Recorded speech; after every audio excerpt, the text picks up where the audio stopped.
Hi everyone, welcome to the Digital Fifth Fintech Show. Today we have with us Navin Gupta, who is the Managing Director, South Asia and MENA at Triple. We'll get to learn a lot about remittance business as such today.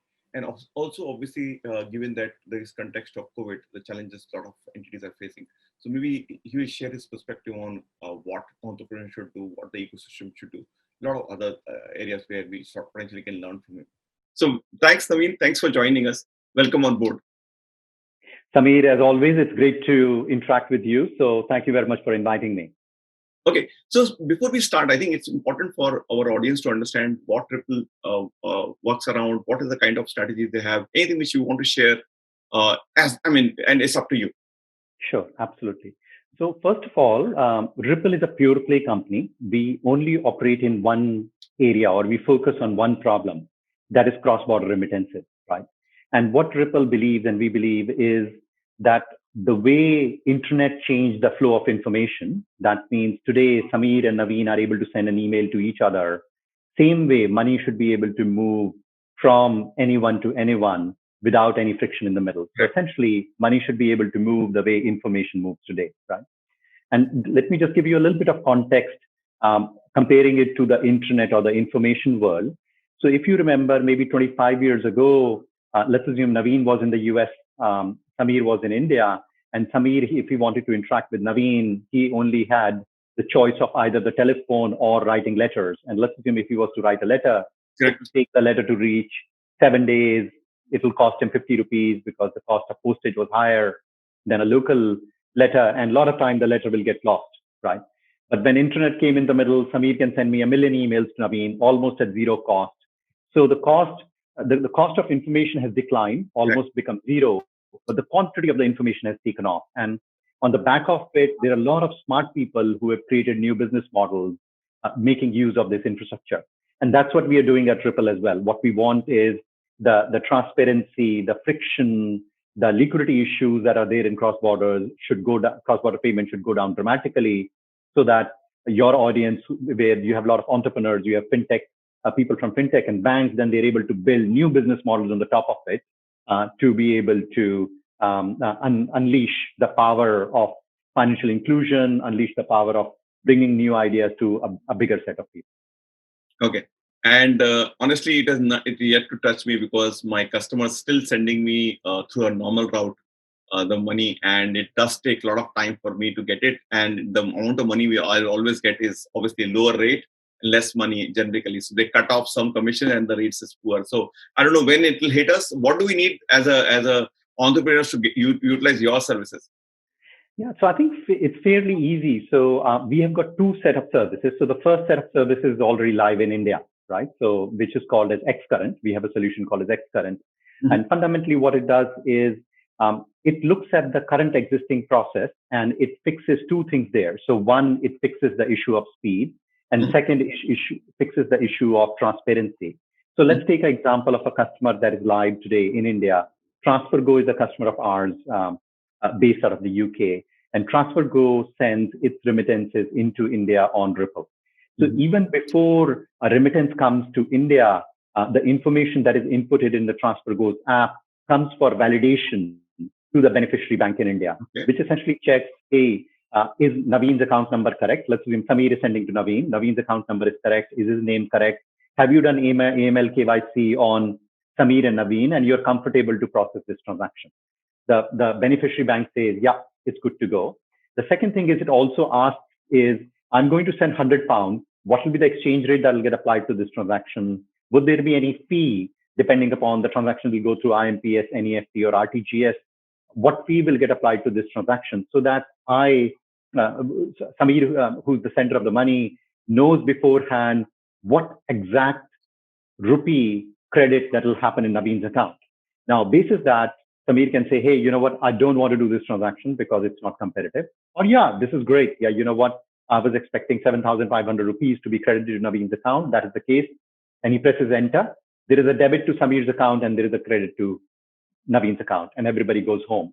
So this about pre-validation and making sure that within the API calls itself, we are able to provide transparency to the sender before the transaction executes itself is a huge win from where we are today, right? So again, we have solved the issue about speed, errors, and transparency in one single go. And this is a solution that is live in India, and there are tens of customers. These are financial institutions from overseas. So, for example, if you look at Rack Bank, if you look at Saudi Arabia, British Bank in Saudi, I mean, lots of customers of ours who are today utilizing this functionality to send money all over the world, right? And this is already live, and we are live in a number of markets around the world, including India. And then there are 5 institutions in India who are already live on Ripple using this functionality. The second problem that we solve is the liquidity issue. So as you know, everybody asks, right? If you look at World Bank reports, remittance on an average cost between 5 to 8% of the principal that is being sent. And the highest percentage is paid by people who can afford the least, people who earn $500 a month, $1,000 a month. So this is millions of Indian construction workers who are working in the sun in UAE, in Kuwait, in lots of other places around the world. Now, what happens is the reason it is so expensive to send money, because as you know, the overseas institution has to have a nostro account in India, right? Mm-hmm. They have to have a pre-funded account in India where they keep, say, for example, $5 million in Indian rupees, and this money is kept to affect the transactions that are coming in. So when somebody, a construction worker from Kuwait sends money, it gets deducted from the pre-funded position that a exchange house or a PSP keeps from India, keeps in India, right? And this has got capital costs. So if you look at somebody like a PSP, they are getting money from the shareholders. So, right, their cost of capital is very, very high. If you look at in case of a bank, that's getting money from the depositors on which it is paying the interest. The second thing that they're managing is the depreciation costs. As you know, Indian rupee, Pakistani rupee, Philippines peso regularly depreciates against the US dollar. If you look at a trend from the last 10 to 15 years, so they have to manage the depreciation risk that is associated with it. And then all this adds up to be a very high cost, which in turn gets passed on to the sender. And that's the reason the cost of remittance is very high, despite a lot of discussions that have happened. And the point that you alluded to, that you always get quite a significant amount of money less, right? And in fact, if somebody was to send you $100 from overseas, it'll probably cost them more than $100 to get money over to you, right? And so liquidity is a big portion of it. So the way we have solved it is through use of digital asset called as XRP, right? So as you know, that all over the world, this solution is already live in Philippines, for example, between UK and Philippines. Let's just take an example. So in UK, there are 24/7 exchanges which trade GBP to XRP. In Philippines, there are 24/7 exchanges which trade XRP to Philippines peso. So in this case, what happens is you don't need to keep a pre-funded position in Philippines in peso. So there is zero money that is in your bank account or in your account that will do the disbursement. So what you do, say 12 o'clock in the night, you can convert your GBP into XRP in a 24/7 exchange. Within 2 seconds, it travels into Philippines, and in Philippines, it gets converted from XRP into Philippines peso, and the payout happens, right? Again, through an IMPS equivalent trail, which is called as InstaPay in Philippines, right? So what you're doing is you're taking a 24/7 order book in the UK from GBP to XRP. You're taking a 24/7 order book in Philippines between XRP and Philippines peso, and you're matching them together. So Ripple already has a live technology, and we have a very significant number of customers who are using this every day. So what it alleviates is a need to have a pre-funded position. So the capital cost is gone, the depreciation risk is gone, and you can instantly complete the transaction in 30 to 60 seconds with all the exchange rate and everything done, right? And this creates a huge opportunity for fintech businesses who are in the remittance business, because it removes the big entry barrier, which is essentially keeping these large positions or pre-funded positions in different parts of the world, right? So this is one of the big unique selling proposition that Ripple has that we are bringing to our remittance customers. Okay, excellent. And now, given that you talk about XRP, when can we see such a kind of product or service in India? And given that there is a change in maybe Supreme Court judgment has also happened around that, do you think that this kind of solution can also enter India now? Yeah. So I think so. A couple of things, right? So most of the markets that we go in with this particular solution, generally there is already a agreed framework. And let me explain to you what framework is. So what we need is an exchange, a regulated exchange in the country to be able to make the transaction. So for example, again, the transaction starts from GBP to XRP, but for XRP to INR to happen Correct. at scale, ideally what we would want to be there is a regulated exchange, because in that regulated exchange, the consumer rights are protected, making sure that exchange has got a robust security system so that none of the security of the users or of the cryptocurrency gets compromised, right? So I think for us, ideal situation would be if India could have an enabling regulation like Mexico has, like Philippines has, like Japan has, like UAE has, many other countries around the world, which essentially says, hey, you know what? There could be cryptocurrency exchange or digital asset exchanges which can trade XRP to INR. Once that happens, then clearly we can make a big dent in the remittance experience that our customers are having today, right? And ideally, our views, and as you know, Ripple very closely works with the government, whereby we bring the benefits of cryptocurrency. So what happens is today, lots of times we get driven by the newspaper, right? As you know, cryptocurrencies have a negative halo around them, and a lot of it is driven by just by speculation. It's driven by scandalous stories in sometimes that get printed in the media. But actually, there are good use cases as well. And the way we think about it would be evolution of digital assets is like the early days of the internet. So if you look at 90s, internet was known by Napster, right? So pirated music, pirated software, drug use, and a lot of nefarious activity. But what the governments did was they never banned the internet. They essentially says, hey, you know what? We are going to regulate use cases on the internet. People cannot sell drugs. People cannot do trafficking and lots of other cases. But sending an email is absolutely legit. So in our view, we are working with governments around the world, including India, to say, hey, you know what? Ideally, if you can have a framework for cryptocurrencies to trade for legit use case, like for example, for remittances, for micropayments, for gaming virtual goods to be translated from one digital asset to another, and also for the 9 million developers that India has who can participate into the blockchain ecosystem, then it will be good. But of course, things that Indian government is worried about, so for example, some of the things that the regulators are worried about is AML and compliance laws. I mean, those can easily be administered once you have a regulated framework versus having unregulated sort of free-for-all ecosystem, because that always is not conducive for either the healthy development or for customer protection. And do you see now, given that court rule has come or court has given some judgment, could it progress fast, or you still believe that we are at least few years away from it? I think it's hard to say, right? So as you know, this issue has been in discussion in different parts of the government for quite some time. So that, of course, the circular was issued by the Reserve Bank of India, but in lots of countries, it's essentially the securities regulator that comes up with the enabling provision. So it's difficult to know how SEBI thinking about it, how the government of India is thinking about it. And as you know, we are a democracy. So possibly there is multiple parts of the government which needs to come together and essentially come up with an enabling framework for this to happen. And as you know, that there was also an interministerial committee that was formed a couple of years ago. So I think there are a few moving parts, and the few moving parts need to come together to essentially say what needs to be done and how. No, I agree. And at a personal level, I have not spoken too much about it. I think going forward, I do believe there's a reason for us to push as well on our side. So whatever we can do, we'll try for sure.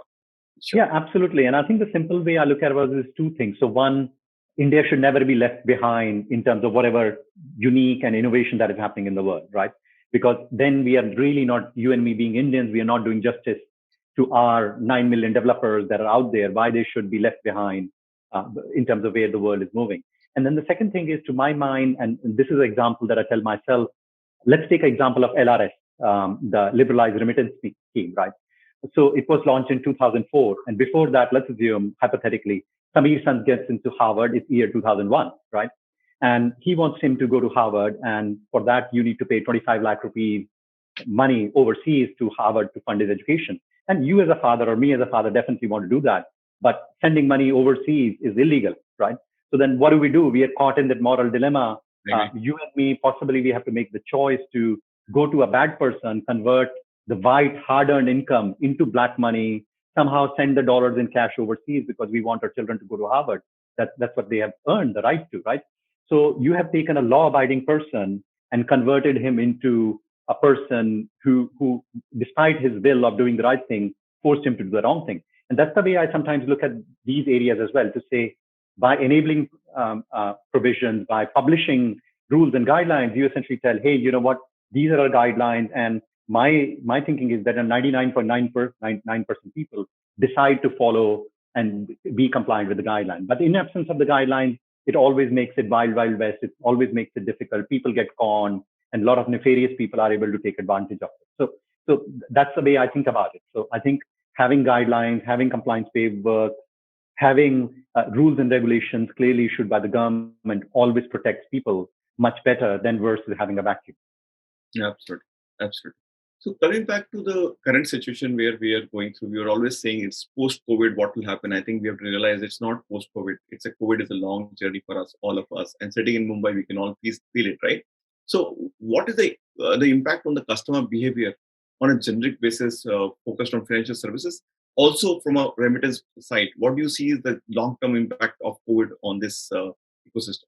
And customer behavior is the key thing, because that's what will drive a lot of other things. Got it. Absolutely. So let's just look at three things. So the first thing is clearly the safety of the employees, right? And I think all employers are thinking, hey, how can we make sure that our office, our employee base stays safe? And at Ripple, and I think at all our customers, that's the first priority, to make sure that people don't get infected, and then we are able to be part of the solution rather than become part of the problem through infection rate progressing through any of the employees, and the employees can be safe, right? So that's one, right? The second part here is, I think, because I know that a lot of your listeners are fintech companies or entrepreneurs, I think the cost of capital is definitely rising, right? So there will be a difficulty in terms of the available supply of capital, and this capital may come from institutions, or it may come from venture capitalists, or it may come from PE. I think the risk frameworks that are being applied are being far tougher than what they were earlier, and primarily because everybody's expecting revenues to go down, and if revenues goes down, then something that was going to be profitable in 24 months now may be profitable in 48 months. So everybody's adjusting the risk frameworks and then saying, hey, do I want to fund this opportunity or not, right? So for the entrepreneurs who are listening, I think we all will need to be very careful to say, how do we conserve capital? How do we make sure that they can live to fight another day? Because that's very important, because if the business itself collapses because of lack of capital, that will make things difficult, right? The third thing, and now I will address the consumer behavior part. What you're saying is absolutely correct. So in early stages, what we are already seeing with our customers is that almost all customers are forced to adopt digital. There is no choice. Physical is not a choice at all. If you look at UAE, if you look at a number of other markets around the world, even in UK, you would find earlier a lot of customers would walk with cash to certain outlets and essentially deposit that cash for then it to be remitted to India, right? So clearly on the inbound side, where customers deposit cash, that's already gone, right? Because in a lockdown, the only choice that you have is, because neither the shops are open, neither you can travel, the only choice you have is for your credit card, your debit card, or your bank account to be debited, and for you to use some kind of a digital mechanism to pay into that particular remittance hub, right? So what we are saying is that change has already happened. And to my mind, a lot of that change is sticky change, right?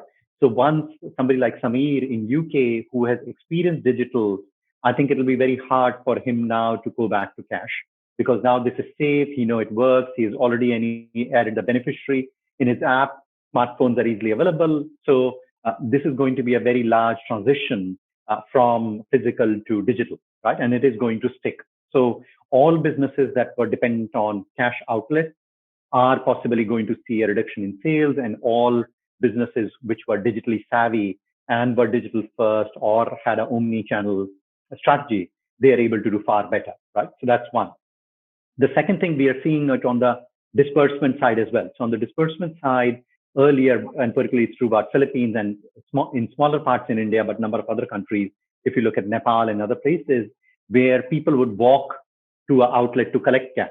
Now, even that is not possible, right? Because the outlet's not open, but you need the cash to pay your bills. So either it gets credited to your wallet, it gets credited to your bank account, and then you have to figure out some mechanism then to be able to use it. I think there is some change on that side. Of course, not as quick as the one on the left or one on the sending side, because the sending side generally is the educated user who's sending it, which has got a easy way to learn. On the receive side, generally it's the family. Either it could be children, it could be the spouse, which is history, or it could be the grandma that is receiving the money, and their ability to very quickly change is a lot lesser. But we are seeing change on both the side, both on the sending side, on the beneficiary side, where cash is going away and it is getting digitized, right? And I think the last thing that I would say is, um, so the overall remittance market, of course, clearly there will be impact in terms of just the total overall volume, given the paucity of low economic activity around the world, and then clearly from physical moving to digital. But I also believe that there will be new business model, new ways of doing things that will evolve as well. And again, it is on these fintech companies, it is upon these entrepreneurs to then pick up areas in within this chaos, which would be very relevant for them to be able to go forward. So the easiest way I can think about is demonetization did happen, but it gave a big flip to anybody who was using UPI, anybody who was using Beam. They were able to acquire merchants in a very, very big manner, which otherwise would not have been possible, right? So I think in every chaos or every problem, then there is a silver lining or there is an opportunity. And I think it's for entrepreneurs to grab it. No, I agree. I think we are using to the best extent we can. Our trainings were always physical in nature, and we always had a limitation of 30 people. We just did a class with 60 people, and we had people from US also joining, US, Japan, and Myanmar, Singapore, Dubai, which was never feasible. So we ourselves are surprised how big the market is, and we are always focused only Mumbai. And this is incidentally only 1/3 of the community was from Mumbai. So I think I totally agree with you. And we couldn't have done this kind of show earlier. I would have always reached out, taken your appointment, go to your office. Your overheads would be higher. It's far easier this way. And I think community is also accepting it, saying this kind of quality is decent. We want to hear rather than figure out how good the quality is. And even CNBC is actually recording exactly the same way. True, absolutely. So the point you're making is absolutely correct. So if I was to take my point and go 2 levels deeper, then if we look at cost of sales, right? So earlier, let's assume one of your highest costs as a business was cost of sales. Now cost of sales and delivery has decreased dramatically. So does that give us new business model that we can work on? Just food for thought. I mean, and I can see that over the next 12 to 18 months, cost of sales and cost of delivery will be far lower, particularly for businesses which are in services. No, I think we see ourselves, our cost of delivery will go down by at least 30% because one is rentals. We have learned how to stay at home and work.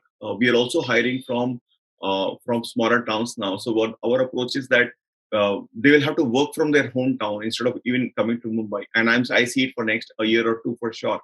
And therefore, the needs and the costs will dramatically go down. My own travel costs are down. I used to be in Bangalore all the time. I don't know. And the business is still running. So I totally agree. 30% cost reduction is key for everyone. And that's what I will ensure that your business segment will completely change. You actually can destroy the another guy who's at high cost and can't come down. True, Yeah. Absolutely.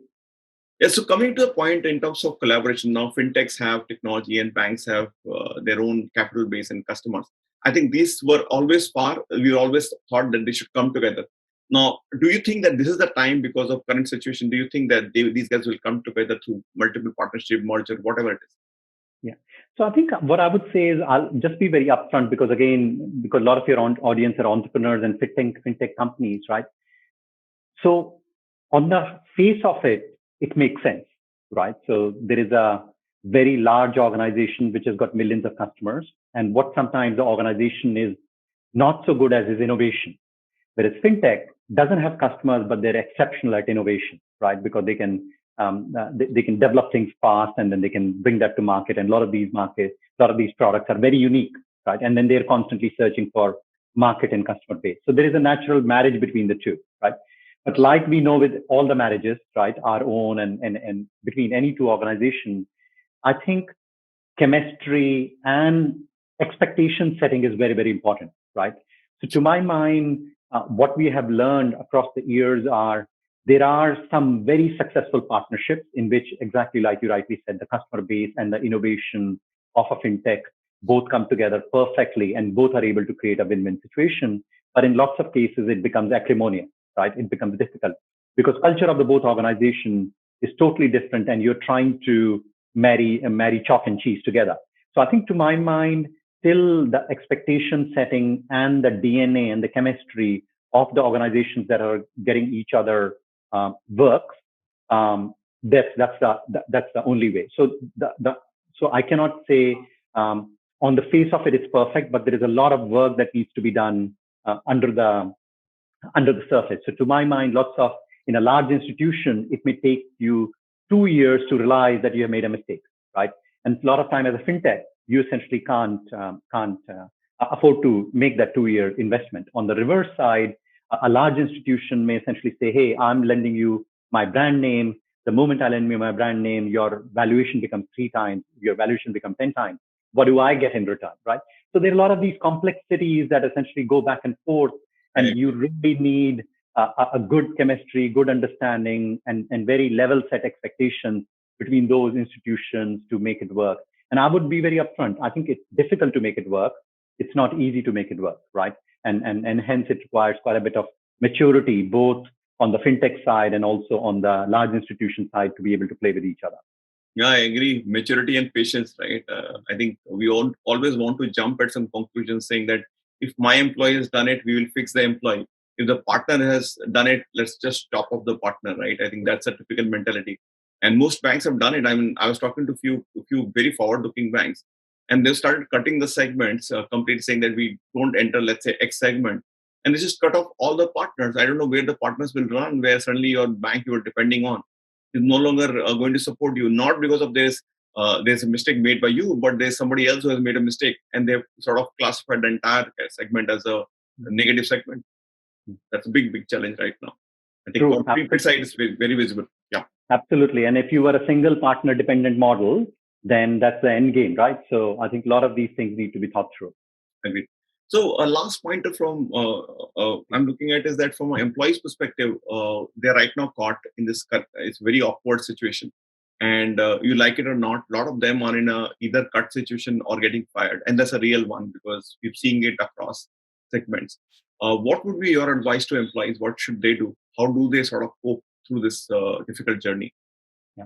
So I'll be very upfront with you, and I think this can be through my own story. So as you know, I was running my own startup before joining Ripple, and when I decided to close my startup down, I had the same crossroads to essentially say, "Hey, what do I do, and how do I make sure that I wanted to come and work for a company from there on, right?" I think the easiest way for an employee to think about it would be that, let's assume if they were a product or a solution, then what is the business case for which an employer or an entrepreneur or another company should buy them, right? So a lot of time we may not realize, like Naveen may be thinking that he's the best thing since sliced bread, but maybe my skills are obsolete, or there are 10 other people who have exactly the same skill that Naveen has. Then Naveen needs to have a very significant differentiator. So it can't be a marginal differentiator. It needs to be a significant differentiator for a company to buy what Naveen offers. That means the benefits that Naveen offers, right? So I think it is always a good time for evaluation. However harsh it may sound, I mean, we have to face the reality whereby we have to go through the evaluation to say, "Hey, you know what? Am I fit for purpose for the new role that I would be applying for, a new transformation journey that I would be going for?" And if not, then I need to look at what are my learning needs. I need to look at who are the people who can mentor me. I need to look at how I can reinvent myself. And I need to look at maybe there is a different customer segment that I need to target, right? So I don't need to look at what I did in the last 20 years and just join those institutions, but I need to look at a different set of institutions who could be newer buyers of my services. So I think it does require, you can call it, the shock will lead to some people who will be paralyzed, and some people who will then essentially, like I said, go through these 4 points and then say, how do I make things differently? And thankfully, and I have gone through that thing as well, because initially your reaction is, how can it happen to me, right? And then you have to overcome your own mind, your own fears, to be able to work positively and then come up with a very logical conclusion on the way forward. I think, I mean, that was very impactful to come at this. I mean, talk about your own personal experience and going through. It's not easy. I think, and fact of the matter is, everybody I talk to, so many of my friends, and they talk about I mean, a lot of guys have worked with you, so they always talk about if somebody wants to sort of understand about cards and stuff like that or payments, it has to be under you. So I think you're like almost like Godfather or somebody who's like teaching everyone how to go about doing business and payments business for sure. Samir, don't believe them, right? I think most of the time the best ideas have come from the combined knowledge, right? So Samir has some unique advantages in the points, and Navin has some unique advantages in the point. And I think till we are able to build trust between each other, 1+1 doesn't need to be 2. It can be a multiplier, and that's what's happened in the room. I mean, they give me credit for that, but equally, they're being in that room and helping me understand, and together we have built a number of new solutions for the customers that we have served, and that's all what has happened. Thanks, Navin, for joining us. This is super session. Thank you. Great to have you. Thank you very much, Samir. Bye. Thank you.